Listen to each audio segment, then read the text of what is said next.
ఈరోజు ప్రముఖ తెలంగాణ వాది కొనతం దిలీప్ అక్రమ అరెస్టుకు సంబంధించి అసలు సిసిఎస్లో ఉదయం నుంచి కూడా ఒక హైడ్రామా నడుస్తూ ఉంది. అసలు ఏమాత్రం కూడా ఒక పరిధి దాటకుండా ఈ ప్రభుత్వాన్ని ప్రశ్నిస్తున్నటువంటి కొనతం దిలీప్ గారి అరెస్టు కనుక అసలు ఏం జరుగుతుంది, దీంతో మనతో మాట్లాడేందుకు బీఆర్ఎస్ పార్టీ లీడర్ పుట్టా విష్ణువర్ధన్ గారు మనతో ఉన్నారు. ఆయన అడిగి 2 నిమిషాలు తెలుసుకుందాం. అసలు ఏం జరుగుతుంది లోపల, ఏందన్నా ఇది ఏంది, ఈ ప్రశ్నించే గొంతుకల మీద ఏంది, ఈరోజు ఈ తెలంగాణ వాదుల మీద ఈ కేసులు ఏంది? ఇదంతా రాజకీయ కక్ష సాధింపు చర్య అంతే. ఒకటి నంబర్ 1, ఇప్పుడు ప్రజల దృష్టి దేని మీద ఉంది? రాష్ట్రంలో కాంగ్రెస్ ప్రభుత్వం వైఫల్యం చెందింది.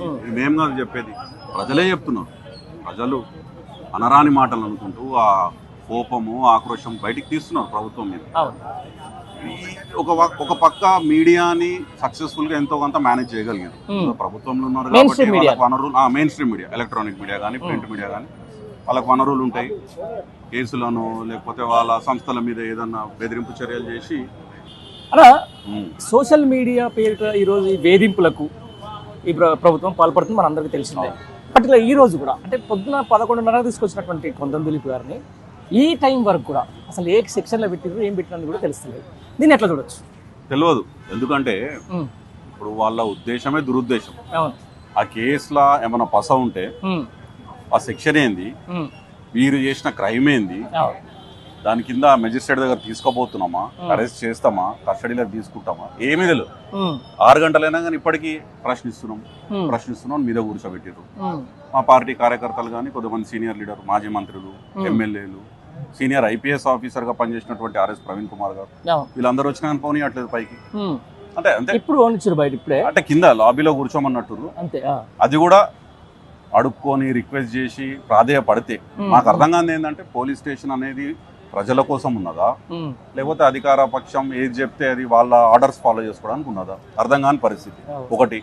రెండవది, కొనతం దిలీప్ గారు ఉద్యమకారు, ఆయన కార్పొరేట్ జాబ్ చేస్తుండే. ఇట్లాంటి ఆయనకి హిస్టరీ అంటే క్రిమినల్ హిస్టరీ ఇట్లాంటి వెరీ క్లీన్ ఇమేజ్. గత ప్రభుత్వంలో కూడా director of digital media Telangana గవర్నమెంట్లోనే విధులు నిర్వహించారు. చాలా మంచిగా, చాలా బ్రహ్మాండంగా నడిపించారు.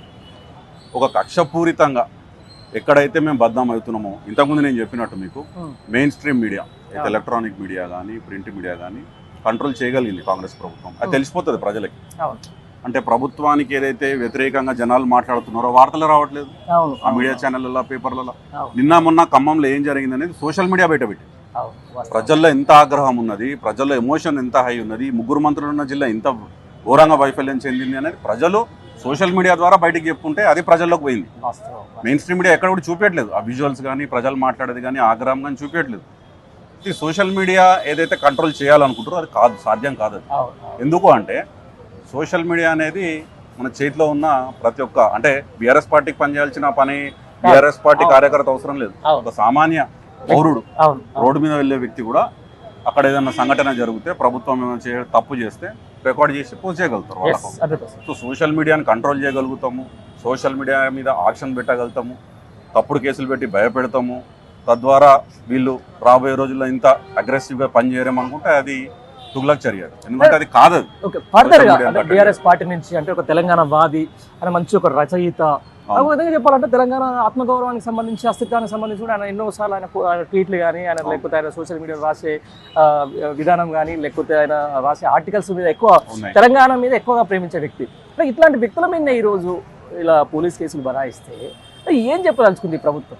అంటే ఒక రాంగ్ మెసేజ్ పోతుంది పబ్లిక్. ఫస్ట్ వాళ్ళు ఏదో తాత్కాలికంగా సంతోషపడుతుండొచ్చు, ఇన్నోసెంట్ ని తీసుకొచ్చినాము, క్వశ్చన్ చేయించినాము, 6 గంటలు పోలీస్ స్టేషన్లో కూర్చోబెట్టినాము, తద్వారా వాళ్ళు భయపడతారు. వారి చుట్టుపక్కల ఉన్న వాళ్ళు సోషల్ మీడియాలో యాక్టివ్గా పనిచేసే కార్యకర్తలు ఎవరైనా ఉంటే వాళ్ళు అగ్రెసివ్ ఉంటారని, అది ఇంతకుముందు చెప్పినట్టు తుగ్లక్ చర్య. తెలియదు, సోషల్ మీడియా అనేది కంట్రోల్ చేయలేరు. అది పార్టీకి సంబంధం లేని విషయం. ఖమ్మంలో ఎవరైతే ప్రజలు మాట్లాడారో వాళ్ళు స్వయాన వాళ్ళ ఫోన్లలో, వాళ్ళ చుట్టుపక్కల ఉన్న ఫోన్లలో వాళ్ళు మాట్లాడినారు. దానికి బీఆర్ఎస్ పార్టీ ఏదో చేసింది లేదు. ఒకటి. రెండవది, ఈ తప్పుడు కేసులు, ఈ ఫేక్ కేసెస్ చాలా అయినాయి ఈ మధ్య. కొత్త ప్రభుత్వం వచ్చినాక అక్రమ అరెస్టులు, అక్రమ కేసులు, భౌతిక దాడులు, రక్తం చెందేటట్టు కొట్టడము, ఊర్లలో కార్యకర్తలు, ఈ తప్పుడు కేసులు. ఇంతకుముందు కూడా మా పార్టీలో యాక్టివ్గా పనిచేసినటువంటి, సోషల్ మీడియాలో పనిచేసినటువంటి చాలా మీద కేసులు అయినాయి. మాకు ఒక లీగల్ టీం ఉన్నది, మాకు న్యాయ వ్యవస్థ మీద నమ్మకం ఉన్నది. మేము కోర్టుకు పోయి కొట్లాడుతున్నాం. మేము న్యాయపరంగా ఏం చేయాలో అది ఫైట్ చేస్తున్నాం, బయటకు వస్తున్నాం. ఓకే. కాబట్టి ఇప్పటికీ తేట తెల్లమైంది ఏంటంటే ఒక్క కేసు కూడా వీళ్ళు ఏవైతే ఫైల్ చేస్తున్నారు అవును. ఏది కూడా వాళ్ళు ప్రూవ్ చేయలేకపోతున్నారు. Yes. ఈ రోజు ఫైల్ చేసిన కేసు కూడా ఏదో సోషల్ మీడియా హ్యాండిల్లో ఏదో పోస్ట్ పడ్డదని ఈయనని తీసుకొచ్చి కూర్చోబెట్టినారు 6 గంటల నుంచి. అవును, అవును. ఇప్పటి వరకు ప్రూవ్ చేయలేదు. దిలీప్ గారికి ఆ సోషల్ మీడియా హ్యాండిల్ నుంచి పోస్ట్ చేసినట్టు ఏమన్నా సంబంధం ఉందా అన్నది ఇప్పటికి అది ఆ పార్టీకి సంబంధం లేని విషయం. ఖమ్మంలో ఎవరైతే ప్రజలు మాట్లాడినారో వాళ్ళు స్వయాన వాళ్ళ ఫోన్లలో వాళ్ళ చుట్టుపక్కల ఉన్న వాళ్ళ ఫోన్లలో వాళ్ళు మాట్లాడినారు. అవును. దానికి బీఆర్ఎస్ పార్టీ ఏదో చేసింది లేదు. ఒకటి. రెండవది ఈ తప్పుడు కేసులు, ఈ ఫేక్ కేసెస్ చాలా అయినాయి ఈ మధ్య. ఈ కొత్త ప్రభుత్వం వచ్చినాక అవును. అక్రమ అరెస్టులు, అక్రమ కేసులు, భౌతిక దాడులు, రక్తం చెందేటట్టు కొట్టడము, ఊర్లలో కార్యకర్తలు, ఈ తప్పుడు కేసులు. ఇంతకుముందు కూడా మా పార్టీలో యాక్టివ్గా పనిచేసినటువంటి సోషల్ మీడియాలో పనిచేసినటువంటి వాళ్ళు చాలా మీద కేసులు అయినాయి. మాకు ఒక లీగల్ టీం ఉన్నది, మాకు న్యాయ వ్యవస్థ మీద నమ్మకం ఉన్నది. మేము కోర్టుకు పోయి కొట్లాడుతున్నాం. మేము న్యాయపరంగా ఏం చేయాలో అది ఫైట్ చేస్తున్నాం, బయటకు వస్తున్నాం. కాబట్టి ఇప్పటికీ తేట తెల్లమైంది ఏంటంటే ఒక్క కేసు కూడా వీళ్ళు ఏవైతే ఫైల్ చేస్తున్నారు ఏది కూడా వాళ్ళు ప్రూవ్ చేయలేకపోతున్నారు. ఈ రోజు ఫైల్ చేసిన కేసు కూడా ఏదో సోషల్ మీడియా హ్యాండిల్లో ఏదో పోస్ట్ పడ్డదని ఈయనని తీసుకొచ్చి కూర్చోబెట్టినారు 6 గంటల నుంచి. ఇప్పటి వరకు ప్రూవ్ చేయలేదు. దిలీప్ గారికి ఆ సోషల్ మీడియా హ్యాండిల్ నుంచి పోస్ట్ చేసినట్టు ఏమన్నా సంబంధం ఉందా అన్నది ఇప్పటికీ ప్రూవ్ చేయలేదు. మరి ఏ సెక్షన్ల మీద మీరు తీసుకొస్తున్నారు, ఏ సెక్షన్ల మీద క్వశ్చనింగ్ చేస్తున్నారు, మీ తదుపరి చర్య ఏముంటుంది ఎవరికి తెలియని పరిస్థితి, అయోమయం పరిస్థితి. ఇంటికెళ్ళి పికప్ చేసుకొని రావడం, ఏదో డెకాయిట్లను, ఏదో దొంగలను, టెర్రరిస్టులను పట్టుకొచ్చినట్టు. ఈ తప్పేంది? ఇప్పుడు ప్రభుత్వం తప్పిదాలు చేస్తే ప్రజల పక్షాన ప్రజలు అడిగే ప్రశ్నలు బీఆర్ఎస్ పార్టీ తరఫున సోషల్ మీడియాలో మేము పెడతాము. అది మా కర్తవ్యం కదా, అది చేయొద్దు. మీరు ఇప్పుడు నిన్నగాక మొన్న ప్రజలకు కూడా తెలుసు అనుకుంటాం, సుప్రీంకోర్టు అండి, గౌరవ సుప్రీంకోర్టు ఈ దేశంలో అత్యున్నతమైనటువంటి న్యాయస్థానము చివాట్లు పెట్టింది ముఖ్యమంత్రి రేవంత్ రెడ్డి గారు. నువ్వు ఒక హుందాగా నడుచుకోవాల్సినటువంటి పొజిషన్లో ఉన్నావు, ఆ చైర్కి రెస్పెక్ట్ ఉంటుంది. మీ సోషల్ మీడియాలో కాంగ్రెస్ పార్టీ అఫీషియల్ హ్యాండిల్స్లో, వాట్సాప్ ఛానళ్లలో కవిత గారు బెయిల్ విషయంలో ఏవైతే మీరు పోస్టులు పెట్టిస్తున్నారో ఇది ప్రజాస్వామ్యం మంచిది కాదు. అందులోకి సుప్రీంకోర్టు జడ్జిలని లాగడం, మార్పు చేసి పెట్టడము, బెయిల్ వచ్చిందా, బెయిల్ ఇచ్చిందా అని వెటకారంగా పోస్టులు పెట్టేయడం ఇది మంచి పద్ధతి కాదు. దీనికి మీరు రిప్లై చేయండి అని 2 వారాలు టైం ఇచ్చింది సుప్రీంకోర్టు ఈ ముఖ్యమంత్రికి. ఎందుకంటే ఈయననే పీసీసీ ప్రెసిడెంట్ కూడా కాంగ్రెస్ పార్టీ. కాబట్టి ఇట్లాంటి తరుణంలో ఎక్కడైతే వీళ్ళకి హీట్ తగులుతుందో కాంగ్రెస్ పార్టీకి, అటు సోషల్ మీడియాలో కానీ బయట గ్రౌండ్లో కానీ తట్టుకోలేక ఏం చేయాలి, ఏదో ఒకటి చేసేయాలి, వీళ్ళని భయపెట్టాలి, ప్రతిపక్షాన్ని మాట్లాడకుండా చేయాలి, మెయిన్ స్ట్రీమ్ మీడియాని కంట్రోల్ చేయగలుగుతాం, సోషల్ మీడియా కంట్రోల్లోకి రావట్లేదు అని చెప్పి ఇట్లాంటి చర్యలు చేస్తారు. కానీ ఇది తెలంగాణ. చాలా పోరాటాలు, కొట్లాటలు, సాయుధ పోరాటం ఇవన్నీ చేసి తెలంగాణ సాధించుకున్నాం. ఇట్లాంటి కేసులు పెట్టి భయపెడిస్తామంటే అది వాళ్ళ మూర్ఖత్వము.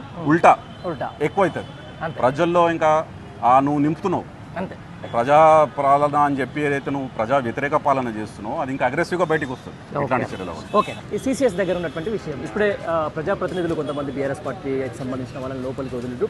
అయితే 11 గంటలకు తీసుకొని వచ్చినటువంటి ఈరోజు కొండం దిలీప్ గారిని ఇప్పటివరకు అసలు ఏ సెక్షన్ అరెస్ట్ చేసిండ్రు, ఎందుకు అరెస్ట్ చేసిండ్రు అనే దాని మీద పోలీసులు కానీ ఇక్కడ ఎవరు కానీ కనీసం సమాధానం చెప్పలేకపోతున్నారు. దీంతో పాటు ప్రశ్నించే గొంతుగా అయినటువంటి చాలామంది ఈరోజు సోషల్ మీడియా వేదికగా వాళ్ళ బాధలు చెప్పుకుంటుంటే ఈరోజు ఒక అటెన్షన్ డైవర్షన్ చేస్తానికి ఒకవైపు వరదల మీద అక్కడ చాలా పెద్ద బీభత్సం జరుగుతూ ఉంటే ఈరోజు కొంతం దిలీప్ గారిని ఇక్కడ అరెస్ట్ చేసి తీసుకొని వచ్చిన సందర్భాన్ని మనం చూస్తూ ఉన్నాం.